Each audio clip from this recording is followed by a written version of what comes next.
Awalnya sih memang jenazah dinikahkan dengan jenazah. Ya kita sebagai kaum milenial paling batin. Konyol memang, tapi bodoh amat, suka-suka situ. Kemudian jenazah dinikahkan dengan orang hidup. Ini Intan juga ngerti persepsinya orang yang masih hidup. Apalagi kalau bukan UUD, ujung-ujungnya duit. Dapat uang susu banyak. Apa toh Cik Intan uang susu itu? Uang susu itu kalau misalkan orang Tionghoa itu menikah ya, pasangan Tionghoa itu menikah, pihak mempelai pria itu ngasih uang dibungkus amplop merah dikasihkan ke keluarga mempelai wanita. Seperti yang ada di foto ini, itu ada 2 amplop kan ya, ini uang susu dan ini uang pendidikan. Itu arti kasarannya kayak gini guys, anakmu tak ambil ya, sebagai gantinya tak kasih uang susu. Uang susu ini ya rasa terima kasih kami sebagai pihak cowok yang sudah membantu untuk ngebesarin anakmu. Sekarang anakmu tak ambil karena di pernikahan Tionghoa itu cewek itu keluar dan ikut pihak cowok. Ya kalau jenazahnya cowok, cari cewek dikasih uang susu. Gimana kalau jenazahnya itu ternyata cewek? Kalau jenazahnya cewek itu jarang terjadi guys. Biasanya yang nyarikan pasangan untuk almarhum anaknya itu jenazahnya cowok. Nah, kenapa kok Cik Intan yakin juga uang susunya bakal banyak? Ya kalau uang susunya nggak banyak, siapa dong yang mau nikah sama mayat? Atau mungkin si cewek itu berpikiran, daripada aku nikah sama orang beneran, sudah kerja keras banting tulang sana sini sampai jual ginjal buat beli iPhone Yayang, tapi tetap ditinggalin.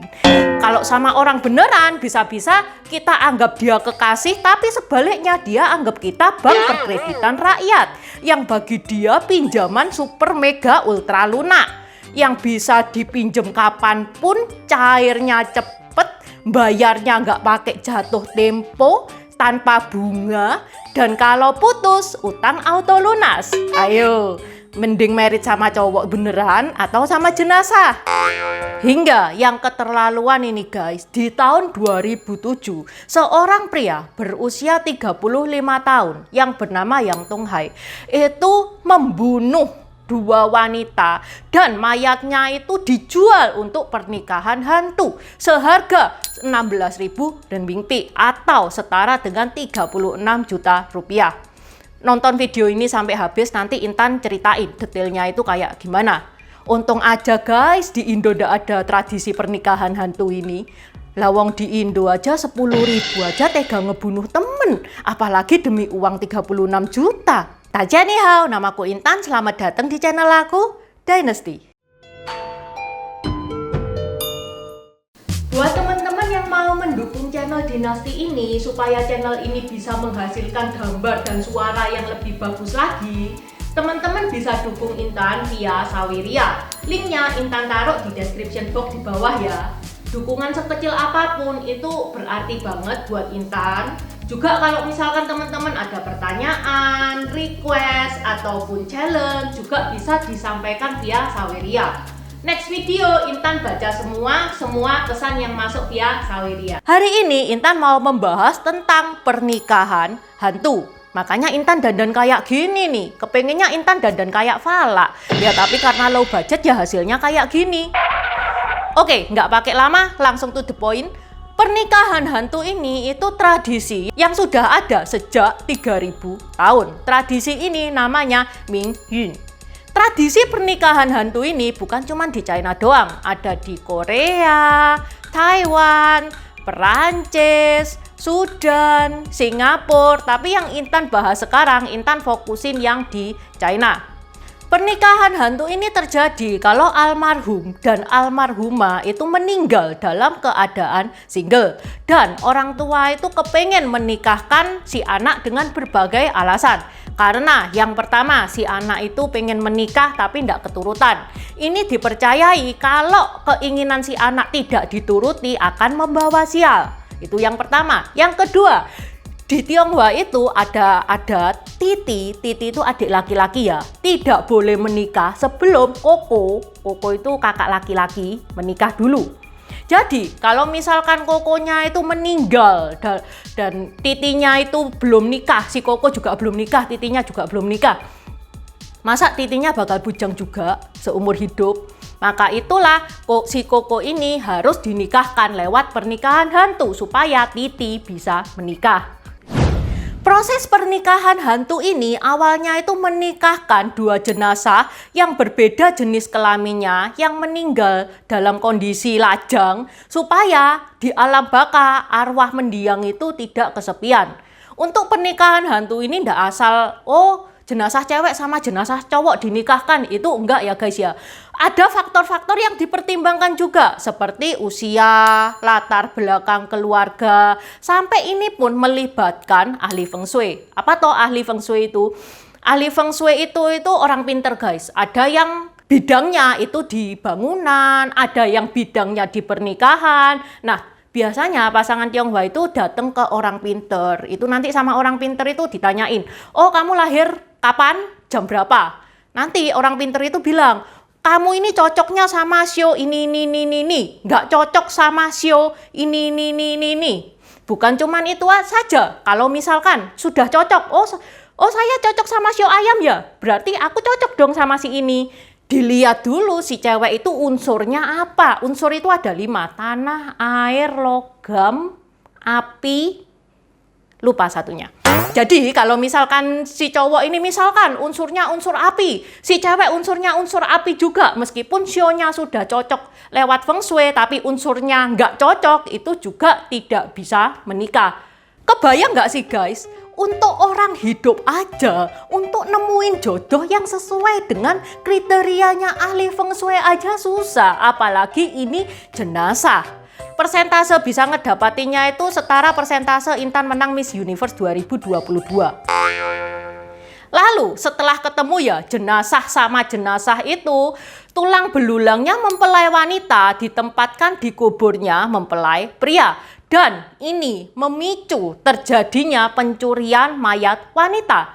Hingga menurut majalah Mirror di tahun 2008, 40 mayat di Shanxi itu dicuri. Dan dibanderol per mayat itu ada yang harganya 30.000 renminbi, ada yang harganya 50.000 renminbi, sampai 100.000 renminbi. 100.000 renminbi itu setara dengan 223 juta. Tinggal nambah sedikit guys, dapat Innova, uangnya dibuat beli mayat. Seperti layaknya pernikahan normal, keluarga wanita itu juga dikasih mahar seperti perhiasan, pelayan, rumah mewah, tapi dalam bentuk kertas ya guys ya. Dan karena susahnya mencari jenazah yang mau dinikahkan, maka berangsur-angsur itu ada toleransi lah. Menikah sama manusia juga enggak apa-apa wes, sing penting feng shui-nya itu dapet. Intan pernah bahas di videonya Intan Lotus Fit, ini ya linknya di description box juga sudah Intan taruh. Di video itu Intan pernah bahas kalau wanita-wanita Tionghoa itu harus menikah. Kalau nggak menikah dicibirin sana sini. Sampai sekarang ini masih berlaku meskipun tidak sebrutal zaman dulu. Pernikahan hantu ini itu juga menjadi solusi buat wanita-wanita yang nggak kepingin menikah supaya dia tidak dicibirin kanan kiri. Jadi kalau ditanya suaminya mana, suami saya sudah meninggal. At least statusnya sudah tidak single lagi. Mungkin di sekitaran kita, Intan yakin sudah banyak banget wanita-wanita karir, apalagi kalau wanita karir itu sudah sukses, sudah banyak duit, itu agak males guys. Untuk nikah itu agak males, karirnya hancur, duitnya hancur, belum tentu dapat pasangan yang benar pula. Jadi makanya ini solusi juga bagi wanita-wanita yang tidak mau menikah. Tapi guys, tetap saja prioritas keluarga yang kepingin menikahkan anaknya yang sudah meninggal itu, dia kepingin menikahkan dengan sesama jenazah. Kalau jenazahnya ndak ada ya baru orang hidup. Tetap prioritas pertamanya itu sesama jenazah supaya bisa menemani anaknya di alam baka. Dan ini memicu tindakan kriminal yang dilakukan oleh petani berusia 35 tahun, yaitu Yang Tonghai. Dia tinggal di provinsi Shanxi.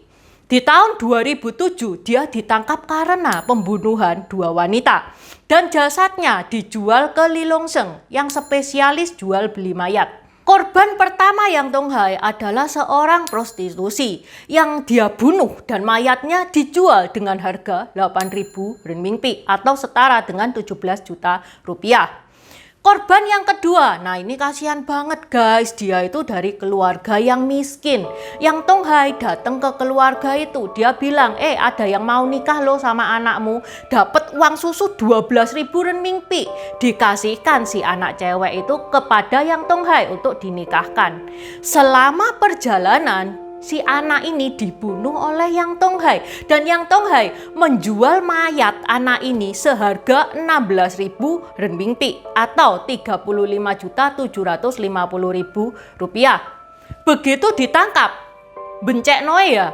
Yang Tonghai itu bilang kayak gini, aku melakukan ini demi duit, enak loh ini, duit cepet. Aku sial ini, ketangkep ini sial. Kalau enggak, aku mau ngelakuin lagi. Malah bilang gitu loh kalau pas ditangkap. Yang terakhir guys, ini berita baru saja kejadian, baru saja terjadi dan ini miris banget. Ada seorang influencer China, namanya Luo Xiao Mao Mao Zhi. Buset, nama se-RT diborong semua. Salah ejaannya susah.